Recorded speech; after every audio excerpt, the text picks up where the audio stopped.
అధికారము పొందుకొని ఏ సేవకుడు పని చేసినా ఆ సేవకుడు నాటినటువంటి విశ్వాస బీజాలు మొలకెత్తుతాయి. అధికారము పొందుకోకుండా ఏ సేవకుడైనా వాక్యమును బోధిస్తేనట జనానికి వినటానికి చాలా బాగుంటుంది.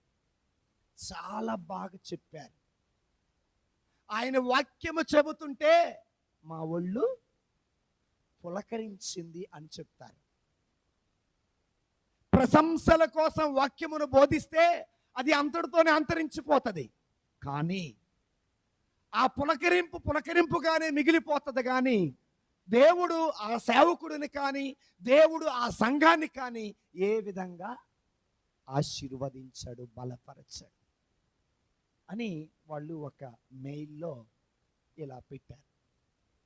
నేను